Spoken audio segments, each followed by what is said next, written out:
नमस्कार मंडळी, श्री स्वामी समर्थ. मी तृप्ती. तुम्हा सर्वांचं माझ्या चॅनलमध्ये खूप खूप स्वागत आहे. बघा मंडळी, प्रत्येकाला वाटतं की माझ्या घरामध्ये जी लक्ष्मी आहे ती अखंड वास करावी, माता लक्ष्मीने माझ्या घरामध्ये अखंड राहावं. आता आपण बघत असतो की अनेकांना वाटतं की माझ्याकडे पैसा टिकतच नाही. मला कोणीतरी पैसे मागितले 10 रुपये, 15 रुपये, 100 रुपये, 1000 रुपये, तर मी सरळ सांगते माझ्याकडे काहीच पैसे नाही, माझ्याकडे 1 रुपया सुद्धा नाही. अहो मंडळी, तर तुम्ही घरामध्ये काही पैसा ठेवतच नाही, तर तुमच्याकडे जी लक्ष्मी आहे किंवा जो पैसा आहे तो राहणार आहे का? नाही. पण खरंच सांगते, मी ही सेवा सांगणार आहे, अगदी 100% नाही तर 1000% तुम्हाला याचा फरक पडणार आहे. म्हणजे जी लक्ष्मी तुमच्याकडे थांबत नाही, ती लक्ष्मी तुमच्या घरात वास करणार आहे. अगदी थोडी थोडी होऊन तुमची जी लक्ष्मी आहे, जो पैसा आहे तो वाढणार आहे. अतिशय साधा पण अतिशय प्रभावी हा उपाय आहे. अगदी 10 मिनिटात 5 मिनिटात हा उपाय होणार आहे. तो कसा करायचा, जी लक्ष्मी आहे ती आपल्याकडे अखंड कशी टिकवायची, याची संपूर्ण माहिती आज मी तुम्हाला या व्हिडिओमध्ये सांगणार आहे. त्यामुळं व्हिडिओ स्किप न करता अगदी पूर्ण पहा. आणि तुम्ही जर माझ्या चॅनलला नवीन असाल तर चॅनलला सबस्क्राईब करा आणि हा व्हिडिओ मित्र, मैत्रिणी, बहीण, भाऊ, नातेवाईकांपर्यंत नक्की शेअर करा. बघा मंडळी, प्रत्येक महिलेला, प्रत्येक पुरुषाला वाटत असतं की माझ्याकडे खूप पैसा असावा, मी घर घेईल, मी गाडी घेईल, मी बंगला घेईल. किंवा महिलांना वाटतं की माझ्याकडे जर पैसा आले तर मी दागिने करल, मोबाईल, साड्या, जे आपल्या वस्तू आहेत त्या घेईल. पण असं करून जी लक्ष्मी आहे आमच्याकडे येते, आम्ही नवरा बायको दोघंही कष्ट करतो, पण जशी पगार आमच्याकडून येते तशी पगार पूर्ण संपून जाते. नवऱ्याची जरी खूप पेमेंट आहे, बायकोची आहे, मुलगाही कमवतो, पण जसा आपली पगार जी आहे ती हातात येते आणि तशीच निघून जाते. घरात 1 रुपया सुद्धा राहत नाही. आपण अगदी म्हणतो की माझ्याकडे आज 1 रुपया सुद्धा नाही. जर अशी कंडिशन येत असेल तर खरंच अवघड आहे. पण त्या अवघडसाठीच मी तुम्हाला अतिशय साधी पण अतिशय सुंदर आणि अतिशय सोपी सेवा सांगणार आहे. बघा मंडळी, आपल्याला दर गुरुवारी ही जी सेवा आहे ती करायची आहे. आता गुरुवार म्हणलं तर हा विष्णूंना समर्पित आहे आणि आपण जर विष्णूंची सेवा करतो तर माता लक्ष्मीची सुद्धा सेवा करणं आपलं कर्तव्य आहे. मग भगवान विष्णूंसोबतच आपण जर माता लक्ष्मीची पूजा केली, त्यासोबतच माता लक्ष्मी आपल्यावर अखंड प्राप्त होते आणि त्यामुळेच आपल्या घरामध्ये माता लक्ष्मी अखंड वास करत असते. मग काय करायचं? गुरुवारी आपल्या सकाळी लवकर उठायचं आहे, स्नान करायचं आहे, अंगण स्वच्छ करायचं आहे, अंगणात पाणी टाकायचं आहे, छोटीशी सुंदरशी रांगोळी काढायची आहे, आपलं जे उंबरठा आहे उंबरठा पुसून घ्यायचा आहे. त्यानंतर आपल्याला त्याला हळदीचं लेपन करायचं आहे, घर पूर्ण स्वच्छ करायचं आहे. त्यानंतर अंघोळ झाल्यानंतर आपली जी देवपूजा आहे ती पूर्ण करून घ्यायची आहे. त्यानंतर सगळ्यात महत्वाचं म्हणजे आता पूजा कधी करायची, तर पूजा तुम्ही सकाळपासून संध्याकाळपर्यंत केव्हाही करू शकतात. या पूजेला बंधन नाही. अगदी सकाळी 5 पासून करा, संध्याकाळी 11:30, 12 पर्यंत करा, काही हरकत नाही. मग आता काय करायचं, तर आपल्याला सगळ्यात महत्वाचं म्हणजे आता या पूजेला पैसे लागणार आहेत. मग आता पैसे किती लागतील सगळ्यांना प्रश्न पडला असेल. अहो मंडळी, पैसे अगदी कमी लागणार आहेत. आपल्याला फक्त 5 रुपयाचा एक कॉईन घ्यायचा आहे. 5 रुपयाचा कॉईन घ्यायचा आहे, तो आपल्याला तामणात ठेवायचा आहे.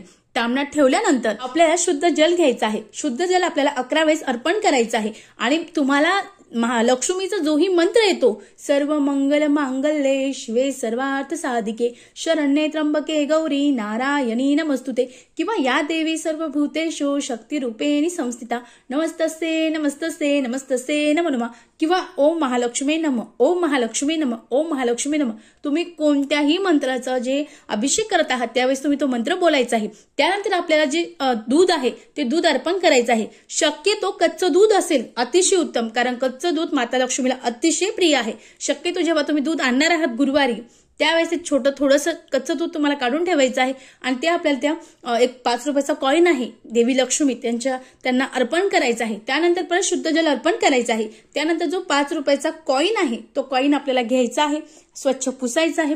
आणि त्यासाठी आपल्याला जी सेवा करायची आहे त्यासाठी तुमच्याकडे असा छोटा मोठा स्टीलचा डब्बा जो आहे तो लागणार आहे. छोटा घ्या, मोठा घ्या, प्लॅस्टिकचा घेऊ नका.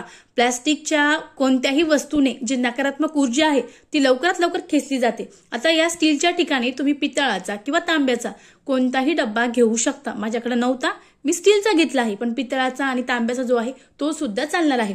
मग आता काय करायचं, तर आपल्याला जो 5 रुपयाचा कॉईन आहे त्याला अष्टगंध, हळद, कुंकू लावायचं आहे. आणि आपण जो डब्बा आहे तो छोटा डब्बा तयार केला आहे किंवा करणार आहोत, त्या डब्यामध्ये आपल्याला 5 रुपयाचा कॉईन टाकायचा आहे. मग आता 5 रुपयाचं कॉईन टाकल्यानंतर तुमच्याकडं शिल्लक घरामध्ये 5 रुपये असू द्या, 10 असू द्या, 15 असू द्या, 20 असू द्या, 25 असू द्या, 30 असू द्या, अगदी 100, 150, 200 कितीही पैसे असेल, तुमची जेवढी मर्यादा आहे तेवढे पैसे तुम्हाला त्या डब्बा आहे त्या डब्यात टाकायचे आहे. मग त्या डब्यात टाकायचे आहे. त्यानंतर आपल्याला त्या पैसे टाकल्यानंतर आपल्याला जी धूप दीप आपल्याला दाखवायचं आहे, नैवेद्य म्हणून खडी साखर दाखवायची आहे, नमस्कार करायचा आहे. त्यानंतर जे डब्बा आहे त्या डब्यावरचं जे झाकण आहे त्या झाकणावर आपल्याला अष्टगंधाने किंवा आपल्या हळदीने स्वस्तिक काढायचं आहे. उजव्या साईडला 2 रेषा, डाव्या साईडला 2 रेषा आणि मध्ये आपल्याला कुंकाचं जे कुंकू लावायचं आहे आणि त्या लक्ष्मीला नमस्कार करायचा आहे. सगळ्यात महत्वाचं म्हणजे असं का करायचं बघा, मी आधीच तुम्हाला सांगितलं की जेव्हा आपल्याकडे कोणी पैसे मागायला येतो तर आपण काय सांगतो, माझ्याकडे 1 रुपया नाही, माझ्या घरात पैसेच नाही. अहो मंडळी, तुमच्याकडे जर पैसाच नाही तर लक्ष्मी तुमच्याकडे कशी येणार आहे? येऊ शकत नाही. आता आपण बघतो की प्रत्येक जण विचार करतो तो श्रीमंत आहे, त्याच्याकडे आणखीन गाडी झाली, आणखीन त्याचं घर झालं, बंगला झालं, पण माझं काहीच झालं नाही. का झालं नाही? तुम्ही जो पैसा आहे त्या पैशाची जी पूजन आहे किंवा जे पैसा आहे तो घरात ठेवलाच नाही. जो पैसा आहे तो बाहेर काढला, जो पैसा आहे तो बाहेर काढला किंवा पुरत नाही. तुम्हाला मी ही जी सेवा सांगते, अगदी ही सेवा 5 रुपयातून करायची आहे. आता जो 5 रुपयाचा कॉईन आपण त्या डब्यामध्ये ठेवला, तुम्ही अगदी 5 रुपये सुद्धा त्यात टाकू शकतात. तुमचे 10 रुपये तर जमा झाले ना, तुम्ही 15 रुपये टाकू शकतात. आता एक गुरुवार झाला, दुसऱ्या गुरुवारी परत पूजा करा. लक्ष्मी त्या पैशाला खेचत खेचत तुमच्याकडे आणते. अगदी 5 रुपये टाकणारे, आता जी ही सेवा आहे ही माझ्या आजीने केली होती. ही सेवा आमच्या नातेवाईकांमध्ये सर्वांनी केली. जे काही लोक जे होते 1-1 रुपये त्या ज्या डब्यामध्ये टाकत होते ते लोक आज 500 आणि 600 1000 रुपये सुद्धा या डब्यामध्ये टाकतात आणि त्यांचं सुद्धा ही जी सेवेने त्यांच्या घरामध्ये जी लक्ष्मी आहे ती अखंड वास करत आहे. त्यामुळे खरंच सांगते कळकळून, अगदी 5-10 रुपये आपल्यासाठी काही नाही. 10 रुपये टाका, 5 रुपये टाका, 5 रुपयाची पूजन करून टाका आणि त्यानंतर तुम्हाला नमस्कार करायचा आहे. आता सगळ्यात महत्वाचं म्हणजे आता हे जे पैसे आहेत ते आपल्याला कधी खर्च करायचे, तर आपल्याला पहिला गुरुवार, दुसरा गुरुवार, तिसरा गुरुवार, चौथा गुरुवार, जसे गुरुवार येणार आहेत तसे गुरुवार करत आपल्याला त्यामध्ये जे पैसे आहेत ते जमा करायचे आहे. मग आता तुम्हाला वाटलं की पैसे खूप जमा झाले, मग काय करायचं? मग याचे जे पैसे आहेत ते खर्च करायचे का? नाही.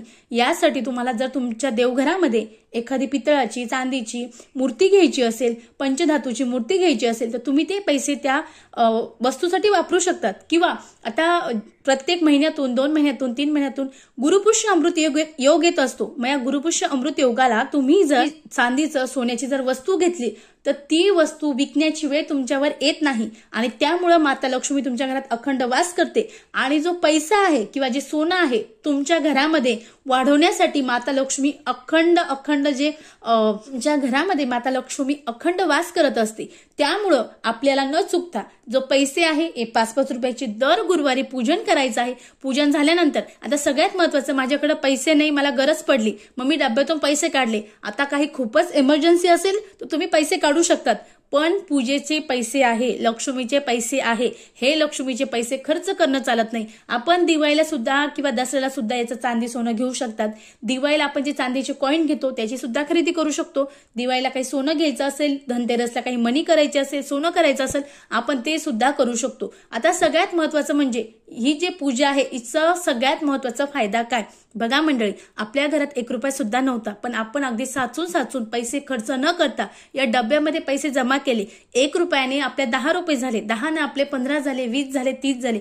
असं करता करता आपल्याकडे नाही म्हणलं तरी 5-6 हजार 7 हजार जरी आपल्याकडे लक्ष्मी घरात आहे आणि त्या 7 हजारांना आपल्या घरामध्ये जी लक्ष्मी आहे ती बाहेरून आणखीन आपल्या घरात खेचून आणणार आहे. आपल्या घरात जी लक्ष्मी आहे ती खेचता खेचता आपले जे अगदी 7 हजार होते ते सुद्धा उद्या 10, 15, 20 हजार होणार आहे.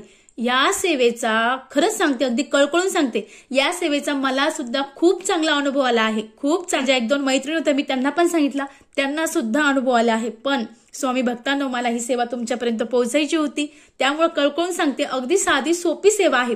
आता उद्या येणारा जो गुरुवार आहे तो गुरुवार म्हणजे गुरुपौर्णिमा, यासोबत जी पौर्णिमा आहे आणि त्यासोबत गुरुवार आहे. तर खरंच सांगते महिलांनो, अगदी ही सेवा महिला, पुरुष, मुलगा, मुलगी कोणीही करू शकतं. या सेवेला बंधन नाही की महिलांनीच करावी. ही सेवा कोणीही करू शकतो. आपल्या घरामध्ये माता लक्ष्मीला खेचून आणण्यासाठी ही जी सेवा आहे ही अतिशय प्रभावी सेवा आहे. खरंच सांगते, अगदी मनोभावे श्रद्धेने ही सेवा करा. निश्चित तुमच्या जीवनामध्ये ज्या गोष्टी तुम्हाला मिळणार आहेत त्या 100% मिळणार आहे. कारण प्रत्येक गोष्टी ज्या आहेत त्या, आता गोष्ट घ्यायची असेल तर पैसे लागत असतात. मग आपण जर ही घरामध्ये पैसे साठवले आणि जे पैसे आहेत ते पैशाला आकर्षित करतात, आणखीन 10चे 15, 20, 30 होणार आहे. त्यामुळे ही जी सेवा आहे ही निश्चित करा. बघा मंडळी, अतिशय साधी पण अतिशय सोपी आणि अतिशय प्रभावी सेवा आहे. तुम्ही निश्चित करावी. झालेली सेवा महाराजांच्या चरणी रुजू करते. परत भेटू एका नवीन व्हिडिओमध्ये. श्री स्वामी समर्थ. धन्यवाद.